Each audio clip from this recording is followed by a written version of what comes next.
Ada seorang wanita namanya Nyonya Susi. Saat orang lain terlelap dalam tidurnya, ia dan suaminya masih terjaga.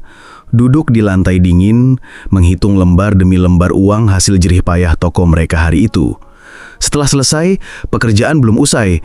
Mereka masih harus lembur, membungkus camilan-camilan kecil untuk dijual esok hari. Pagi buta, saat toko-toko lain masih menggembok pintunya, toko Nyonya Susi sudah terbuka lebar pada jam 6 pagi.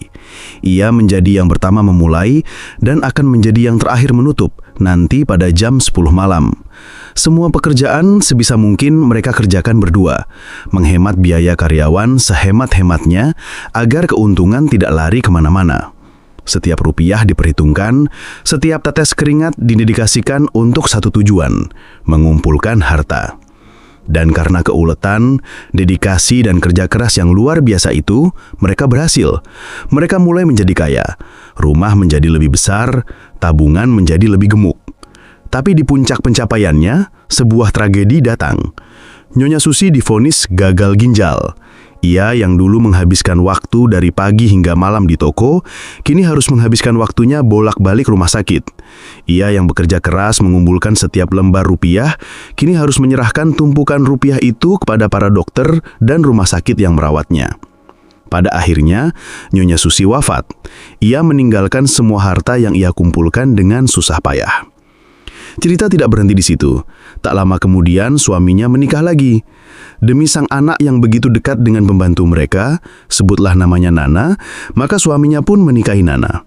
Dan kini, Nana, sang mantan pembantu, telah menjadi nyonya besar di rumah itu. Ia menempati kamar yang dulu milik Nyonya Susi. Ia menikmati semua fasilitas yang dibangun dari keringat Nyonya Susi. Dalam benaknya, mungkin Nana berkata, "Nyonya Susi yang bekerja keras dari pagi hingga malam, kini aku yang menikmati semuanya." Kisah ini, apakah terasa sedikit menusuk? Sebagai seorang yang mendalami vibrasi dan kesadaran pikiran, saya tidak melihat ini hanya sebagai sebuah kisah tragis. Ini adalah sebuah pelajaran getaran yang sangat dalam tentang uang, kerja keras, dan takdir. Banyak dari kita yang berada di jalur yang sama dengan Nyonya Susi.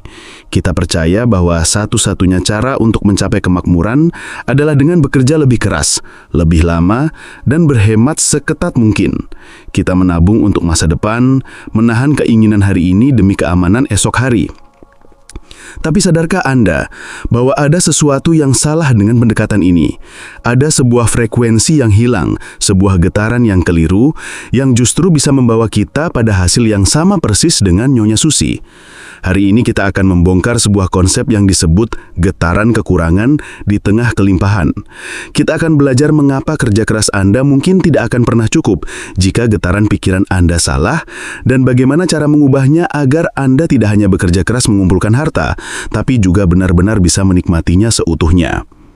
Mari kita bedah pola pikir Nyonya Susi dari sudut pandang getaran energi. Semua di alam semesta ini adalah energi, termasuk pikiran dan perasaan kita.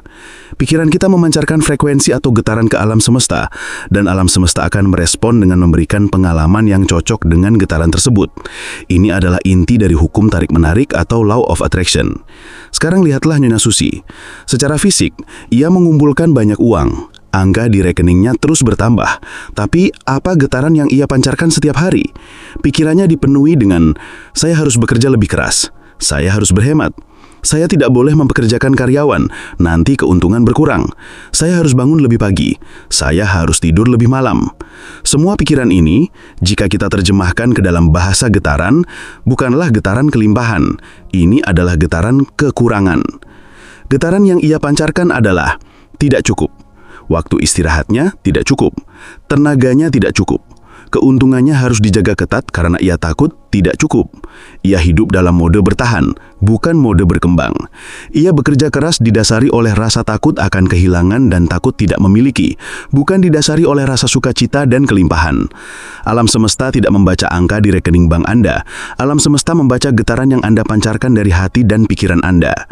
Nyonya Susi secara konstan memancarkan getaran susah payah, perjuangan, pengorbanan, dan ketakutan. Maka realitas yang ia tarik adalah realitas yang terus-menerus menuntut susah payah, perjuangan, dan pada akhirnya sebuah pengorbanan terbesar, kesehatannya, dan kemudian hidupnya. Hartanya memang terkumpul, tapi tubuhnya, wadah dari jiwanya, hancur karena energi perjuangan yang tak kunjung henti. Ini adalah jebakan paling umum yang dialami oleh banyak orang yang ingin menaikkan penghasilan. Anda fokus pada tindakan fisik, bekerja lebih keras, tapi Anda mengabaikan fondasi utamanya, yaitu getaran pikiran Anda. Anda bisa saja berlari sekencang-kencangnya di atas treadmill, tapi jika treadmill itu menghadap ke tembok, Anda tidak akan pernah sampai ke tujuan. Lalu apa yang terjadi selanjutnya? Saat Nyonya Susi wafat, hartanya menjadi entitas tanpa tuan. Energi kekosongan itu kemudian diisi oleh orang lain. Dalam kasus ini, suaminya dan Nana. Mereka datang tanpa perlu memancarkan getaran yang susah payah yang sama. Mereka hanya masuk dan menerima. Nana, tanpa bersusah payah seperti Nyonya Susi, langsung berada di puncak dan menikmati hasilnya. Ini bukan tentang menyalahkan Nyonya Susi atau membenarkan Nana. Ini adalah hukum alam yang netral. Energi akan selalu mencari jalannya. Getaran akan selalu menarik realitas yang serupa. Anda yang susah payah mengumpulkan, orang lain yang menikmati. Pernahkah Anda mendengar cerita orang yang menabung dengan sangat irit, lalu dalam sekejap uangnya hilang karena ditipu? Anda yang capek mengumpulkan dengan getaran takut kehilangan, si penipu yang datang dengan getaran mudah mendapatkan, langsung menyedotnya. Getaran Anda menarik pengalaman itu. Jadi, pertanyaan terpentingnya adalah, bagaimana cara kita keluar dari sindrom Nyonya Susi ini? Bagaimana kita bisa bekerja untuk meraih kemakmuran tanpa harus mengorbankan kebahagiaan dan kesehatan kita? Jawabannya terletak pada mengubah getaran kita dari kekurangan menjadi kelimpahan sejati. Dan ini tidak ada hubungannya dengan seberapa banyak uang yang Anda miliki saat ini. Ada beberapa langkah praktis untuk mulai menggeser getaran Anda hari ini juga. Langkah pertama, sadari getaran Anda saat ini. Coba jujur pada diri sendiri. Ketika Anda menerima gaji atau keuntungan usaha, apa perasaan pertama yang muncul? Apakah rasa lega dan gembira? Ataukah ada rasa cemas sambil langsung menghitung semua tagihan, cicilan dan kewajiban, lalu merasa bahwa uang itu hanya lewat? Jika perasaan cemas dan kurang yang lebih dominan, itulah getaran yang sedang Anda pancarkan. Anda memberitahu alam semesta, uang ini tidak cukup. Saya butuh lebih banyak dengan cara yang susah. Kesadaran adalah langkah pertama. Akui saja tanpa menghakimi. Oh, ternyata selama ini getaran saya adalah getaran cemas dan kurang. Langkah kedua, menikmati adalah sebuah perintah getaran.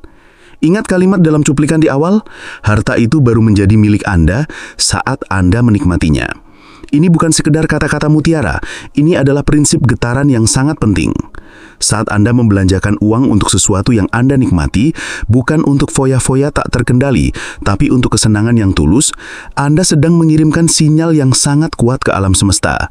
Bayangkan, Anda sudah 1 bulan bekerja keras dan sangat ingin makan bakso di warung langganan, tapi pikiran hemat ala Nyonya Susi muncul. Jangan, uangnya lebih baik ditabung. Saat Anda menahan keinginan itu, Anda menguatkan getaran kekurangan. Anda berkata pada diri sendiri dan alam semesta, saya tidak layak untuk kenikmatan kecil ini. Uang saya terbatas.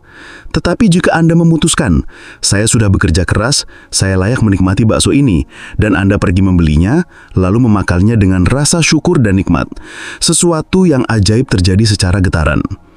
Membeli bakso itu bukan sekedar transaksi Rp20.000, itu adalah sebuah deklarasi. Anda sedang mendeklarasikan kepada alam semesta, saya percaya bahwa saya memiliki cukup. Saya layak menerima kenikmatan. Saya percaya bahwa setelah 20.000 ini keluar, akan ada lagi yang masuk. Getaran yang Anda pancarkan adalah getaran kepercayaan, kelayakan, dan kelimpahan. Dan alam semesta akan merespon getaran itu dengan mengirimkan lebih banyak situasi yang membuat Anda merasa berkelimpahan. Harta yang hanya Anda simpan dan Anda pandangi dengan cemas, itu bukanlah milik Anda. Itu adalah milik ketakutan Anda. Anda tidak memilikinya, dialah yang memiliki Anda. Langkah ketiga, memahami konsep aliran bukan genangan.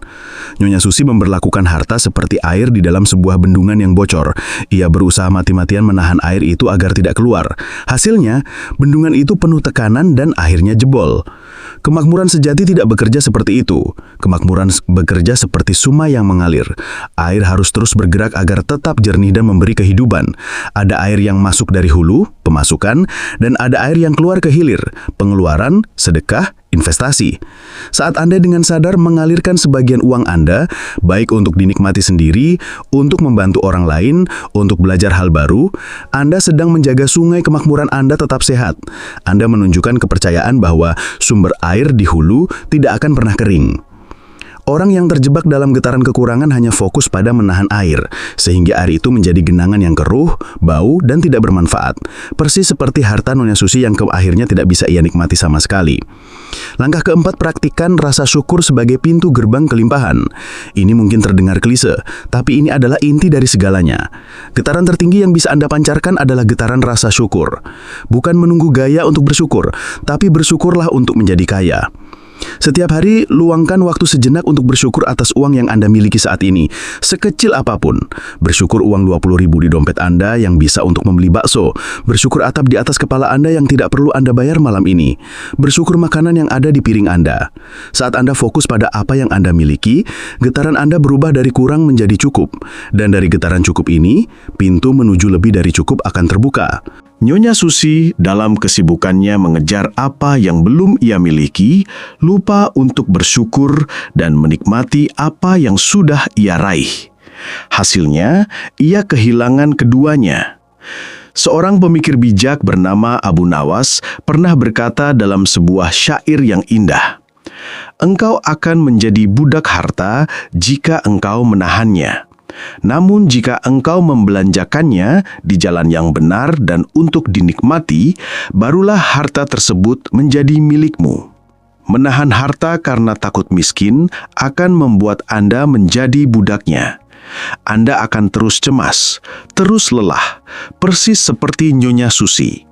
Anda dikendalikan oleh harta. Namun, saat Anda berani mengalirkannya dengan bijak, untuk kebahagiaan diri, untuk kebaikan orang lain, Anda menunjukkan siapa tuannya. Andalah tuannya. Getaran Anda adalah getaran seorang tuan, bukan seorang budak. Dan seorang tuan akan selalu menarik lebih banyak kelimpahan. Jadi, mari kita kembali pada diri kita sendiri. Lihatlah pola hidup kita. Apakah kita sedang tanpa sadar berjalan di jalur Nyonya Susi? Bekerja keras, menabung, tapi di dalam hati selalu merasa was-was, selalu merasa kurang, selalu menunda kebahagiaan? Ingat, harta sejati bukanlah angka yang tercetak di buku tabungan. Harta sejati adalah rasa aman, rasa damai, rasa cukup, dan kebebasan untuk menikmati hidup yang Anda bangun dengan kerja keras Anda. Jangan sampai kita menjadi monyet bego dalam perumpamaan itu, yang bersusah payah memanjat pohon kelapa, memetik buahnya, lalu dengan rela memberikannya pada orang lain di bawah, tanpa pernah merasakan manisnya air kelapa itu sendiri. Anda yang bekerja keras, Anda yang berhak menikmati hasilnya, bukan dokter Anda, bukan penipu, dan bukan nana-nana lain dalam hidup ini. Tugas Anda bukan hanya bekerja keras secara fisik, tapi bekerja cerdas secara getaran. Ubah frekuensi Anda, naikkan getaran Anda. Mulailah dari hal kecil. Diam-diam Anda sudah kerja sebulan penuh. Keinginan kecil untuk membeli kopi enak atau buku baru itu sudah dituruti belum? Atau uangnya masih aman di celengan masa depan yang belum tentu bisa Anda nikmati? Ingat, sebelum dinikmati, harta yang ada di tangan Anda itu entah milik siapa. Tak mampu menikmati harta itu sama saja dengan tak memilikinya. Mulai hari ini, mari kita ubah. Bukan lagi saya harus bekerja keras agar kaya, tapi saya memancarkan getaran kelimpahan dan rasa syukur, maka kemakmuran datang dengan mudah dan penuh sukacita. Jangan sampai kita yang menanam, kita yang merawat, tapi karena getaran yang salah, orang lain yang memanen buahnya. Ubah getaran Anda hari ini dan mulailah menikmati panen Anda sendiri sekarang juga.